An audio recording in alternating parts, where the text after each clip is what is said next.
The NBA offseason is starting to really feel like standing in front of a stack of dominoes and just waiting for the first one to fall so then you can see the pattern and like what it all does afterwards, because it still seems like right now teams are waiting on what happens with Giannis Antetokounmpo before making any other big trades. The Celtics, the Heat, the Wolves, the Rockets, the Blazers, and even the Hawks. Everybody's name is getting thrown into the ring on what could happen with Giannis Antetokounmpo. So he is the big domino that everybody's waiting to fall. On top of that, now Trey Murphy III is starting to draw some serious interest, and the Mavericks are saying that Kyrie Irving is off the table, but they could be looking to trade Daniel Gafford and some other players as well. We're going to talk about all that and what could keep the Minnesota Timberwolves from really getting into the Giannis sweepstakes. We'll talk about all that plus more right after this. Welcome to the number one place for your daily basketball news and analysis, NBA Central. What's going on, basketball fans? Welcome to another episode of NBA Central, your number one spot for everything basketball and NBA related. I'm the host there, Haize, but more importantly, you guys can follow the channel at NBA Central Pod on every social media platform we happen to be on. Before we get started, though, make sure you guys hit that subscribe button. We have a goal of getting to 10,000 subscribers by the start of the 26-27 season, and we can only do that with you guys. About 62% of you guys that watch the channel every single day are not subscribed to the channel. Hit that subscribe button. Stop being a freeloader. It's free. It's free anyway, so you're still a freeloader technically.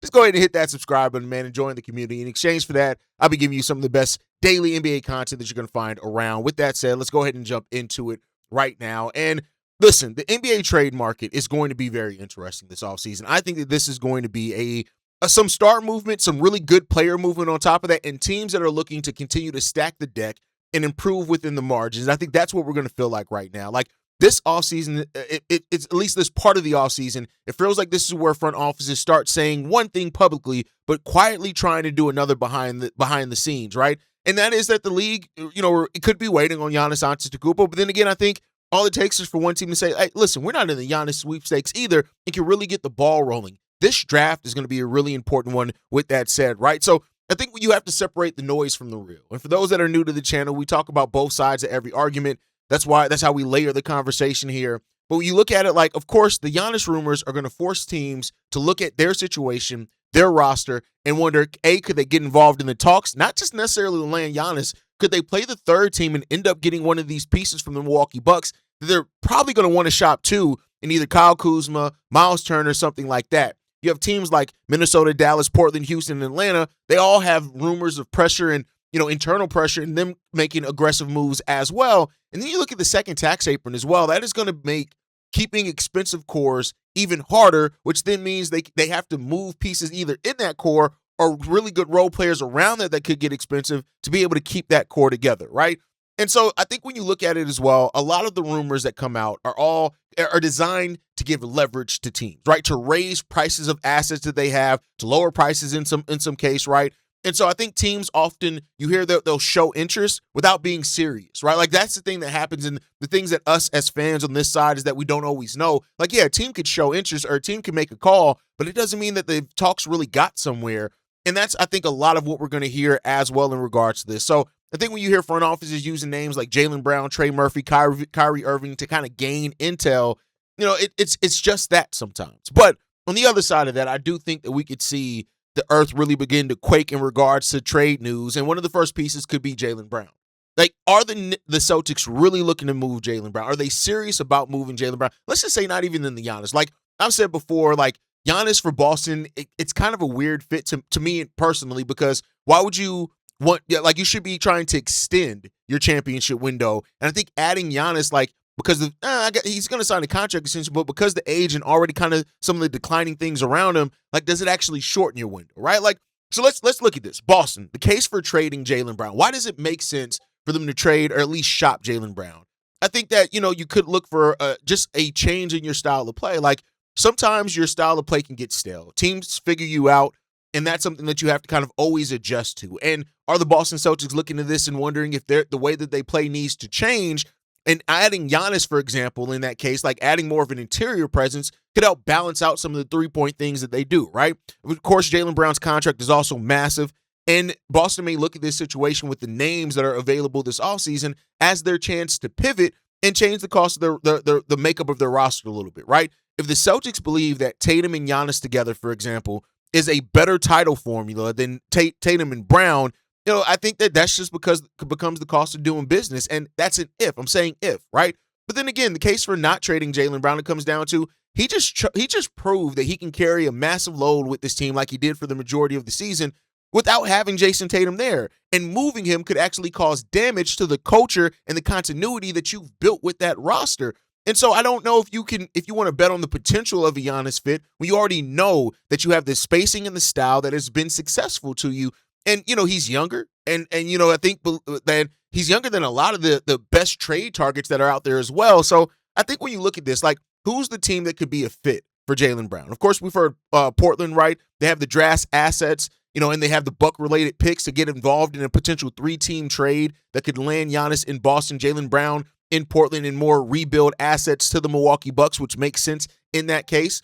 The Houston Rockets are an interesting one to watch because we know that Ime Udoka has a connection to Jaylen Brown, right? And then on top of that, the Houston Rockets, if they're willing to move off another young piece to get older, but at the same, and Jaylen Brown wouldn't even necessarily be there, but then, to change the makeup of their team, having a go-to player, which they lack sometimes for the offense at that with their young players not stepping up.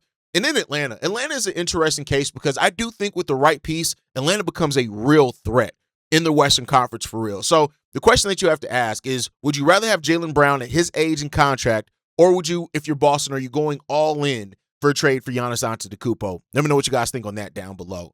But then you get to a player like Trey Murphy, right? Who I think that Trey Murphy is a very damn good player. I know that being on, and New Orleans is just a weird team overall because I think New Orleans actually has a lot of really good players on their roster overall. The question becomes about, like, why haven't they had the success, right? So you look at a player like Trey Murphy and you ask yourself, like, teams are going to look at that and say, hey, Trey Murphy here in our system, in a winning culture with a better coach, all the type of stuff, we think that this kid can make the true star level leap. And, for what it's worth, 21 points per game, 5.7 rebounds, 4 assists, 1.5 steals per game, a half a block per game as well. And, oh, by the way, a 2-to-1 assist ratio. Trey Murphy III is a legit player and a really damn good player in this league. And so I think when you ask yourself, it's like, would you be willing to pay a premium price or whatever the asking price is from the New Orleans Pelicans? And I say this, look at it this way. Trey Murphy may be the kind of player that contenders want. Size, shooting, athleticism. The contract is not crazy at all, right? There's a lot of teams that want players like a Trey Murphy. 21 points per game. 4 years, $112 million deal, right? Could be a bargain if he actually does turn into a star on a winning team. And he's the type of player that really fits most modern NBA rosters and play style. I think when you look at it, the Pacers, the Pistons, they are both in need of two-way wing play that Trey Murphy III could instantly add to that team. And then you look at the chance of, like, the case for against paying big for Trey Murphy. He's not proven yet in the playoffs, right? As like a playoff contributor and creator. The Pelicans' price on him could be pricing him as if he's already a star and not like the high-end role player that he's shown himself to be so far. And then our team's really going to be willing to give up the premium picks for a player that, may end up being just the third best option, but then again, maybe more than that. Wings are super valuable in this league, but overpaying for almost near stars can actually hurt your team in the long run. And that's what you have to ask yourself here. But when you look at some of the fits, the Pacers absolutely fit, especially with Tyrese Halliburton coming back, right? An offensive spacing piece that team needs. They already got their big at the trade deadline, and Indiana's in a spot where they can absolutely choose to invest in that. The Pistons fit. I think that Cade Cunningham, Jalen Duren, and Trey Murphy, man, that is a powerful combination, and they need somebody who can shoot and score. That's where we saw them kind of falter at in the playoffs this year. So the question that it comes down to that I think a lot of teams are going to have to ask when it comes to Trey Murphy, is he the next upcoming elite wing, or is he just the exact type of player that you overpay and that you end up not necessarily thinking is negative, but doesn't necessarily push you forward in the way that you think they were going to? And I guess that's where we're going to have to wait and see how that works out. The other team that I want to talk about before we get out of here as well is the Dallas Mavericks. Reportedly, the Dallas Mavericks are not interested in trading Kyrie Irving, but everybody else could possibly be there, right? Like the Mavericks in this part are quote unquote building around Kyrie Irving and Cooper Flagg. Are they doing that correctly? That's the right thing to do. We'll see, right? They're saying that isn't available, but then again, like I said at the top of the show, this is where a lot of posturing starts happening at this point in the offseason. So I don't know if I fully believe that Kyrie is not going to be available. I don't know if I fully believe that, just to be 100% honest with you. Now, I understand wanting to see him with Cooper Flagg maybe before you make that decision, but reportedly they're open to moving Klay Thompson, PJ Washington, and Daniel Gafford, and even the number 9th pick as well. So I think what that tells you is that, you know, they're up to something, right? So the case for keeping Kyrie is just Kyrie gives Cooper Flagg an elite shooter and creator if he's healthy coming back from that ACL injury. You need veterans to stabilize the offense. When you look around the NBA, just going all in on youth typically doesn't work the best for development. What has worked the best for development across the NBA is when about 55 to 60% go to your players 25, 24 or below, and then it leaves you about another 30% of your minutes, which is about 100 minutes, to go to veteran players. Now, Kyrie Irving, when he's healthy, is an absolute star, right? So you have that, and I think that a healthy Kyrie Irving does change so much for you. But the case of trading Kyrie Irving comes down to his age, his contract, the injury history. That's a real risk there, right? And if Dallas is really rebuilding around Cooper Flagg, Kyrie just doesn't fit that timeline. He could be a nice transitional piece, but he just doesn't fit that timeline. So keeping Kyrie while teams could be willing to pay a premium for him, end up missing some of your assets. But let's talk about the other pieces they can move. PJ Washington, I think, is a valuable two-way forward. I think that he is a piece that, you know, when you look at teams around the league, teams kind of value what PJ Washington is. And for PJ Washington's favor, like, he helped that Dallas Mavericks teams go on a finals run. Daniel Gafford, same thing, and a really solid rim running, tradable big that I think that when you look at it, there's of course kind of cheaper front court options, but Daniel Gafford is absolutely a player that can help teams right now.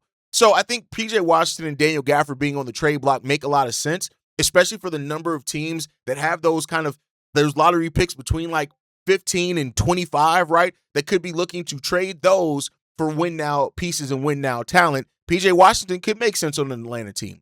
He could make sense, you know, on a Detroit Pistons team if they want to add some functionality to it without, the high risk. And Daniel Gafford, the same thing for a team looking for a serviceable center that doesn't really get in the way of what you're trying to do offensively. Daniel Gafford makes sense for that, and we'll see, right? So the last topic we have was where we talk about who's under the most pressure. The Timberwolves reportedly they want to keep Jaden McDaniels and Juan Behringer off limits in any Giannis Antetokounmpo trade talks. The question then becomes about, do they have enough to get it done if that's what they do? Everybody wants to get involved in this Giannis trade, rightfully so. That's what people should be trying to do, right? But if you're playing it with the Minnesota Timberwolves, who are basically saying we want a superstar, but we're not trying to give up the exact type of players that Milwaukee's probably going to want in a trade like this. And I get the stance, right? When you look at the stance for the Minnesota Timberwolves, Jaden McDaniels proved himself to be extremely valuable for that team, and he already has that chemistry next to Anthony Edwards, and you may just not want to get that up. If you give up your best perimeter defender, you may fix one problem and create a totally different one. And then Juan Behringer as well, like the upside that he has, especially if you're moving off Rudy Gobert this offseason and you want to develop him as your center of the future, it just doesn't make sense there, right? Like Giannis, I say this, Giannis plus Anthony Edwards is great, and we would want to see that, but it only works if you have enough depth around them. You need that depth around there. And so when you look at it, though, is Minnesota Timberwolves possibly missing out on the Giannis trade if that happens? I don't think you get Giannis if you go in with a super protected offer initially, right? And if Anthony Edwards is a top 10 level player, but I think when you look at it, pairing him with Giannis may be worth the sacrifice of some youth early on. You got to balance that, right? And if Milwaukee finds better trade packages elsewhere, then you're just out on that. So we'll see. The bigger question in all of this is, would Giannis even commit long-term to Milwaukee? Because that is one of the questions that are overarching in all these conversations and talks, is that Giannis holds the power of saying that he won't sign an extension with one of these teams. And if he says that and uses that, then it doesn't matter what your offer is or is not. You're probably going to be out on that move regardless. So we'll see what happens in regards to this one. But when I think you look at, there are teams under pressure to make some moves this offseason. And when you look at it, we'll call it the pressure meter, I'll say this. The Boston Celtics are probably under the most pressure, right? Do you chase Giannis at the risk of breaking up your core? We'll see, right? And you had an early exit from the playoffs that many people didn't expect, but, you know, Boston, Jason Tatum, like I said, it was all house money with getting Jason Tatum back when they did. Now he's going to be able to attack the offseason and come out even stronger. I think the Minnesota Timberwolves are also under a lot of pressure because we've already heard Ant has told them that he wants them to improve that roster. So therefore, that puts that aggression level has to be there to match what your star player is telling you he wants. And then I think that the Houston, Portland, Atlanta, they're all under different pressure as playoff teams that want to take the next step. But then again, we'll see what happens if Jaylen Brown becomes available for any of those guys. And then the New Orleans Pelicans, I think they're just under pressure to just show some shape, form, or fashion of actually progressing as a team with the talent they have. And then lastly, the Dallas Mavericks, because they got time. They just drafted Cooper Flagg. They got a lot of time to get this done. But the question I want to throw to you guys is this one. Which front office do you think is most likely to make a major move this offseason? Boston, Minnesota, Dallas, New Orleans, or Houston? Let me know that down below. That's going to do it for today's episode. I want to thank you guys for tuning in, especially on a weekend and supporting NBA Central. And let us know your thoughts on everything down below. Do you think there's a domino that can be the first one to fall other than Giannis? Or do you think that Giannis Antetokounmpo has to be the first big domino to fall and then everything else could happen afterwards? Let me know what you guys think on that down below. Make sure you guys like the video, subscribe to the channel, hit that notification bell so you never miss an episode or an upload. You can follow us at NBA Central Pod. You can send us any feedback, questions, comments, concerns, NBA Central Show at gmail.com. And then lastly, if you want to leave a text message and our voicemail for the mailbag, the number to do so, 773-270-2799. We're the number one spot for everything Chicago Bulls related. I'm sorry, we're not this for everything NBA and basketball related. And like in every episode on, I'll catch you guys the next time I feel like making a video. Probably tomorrow. Peace, y'all. Been a presentation of the Breaks Media.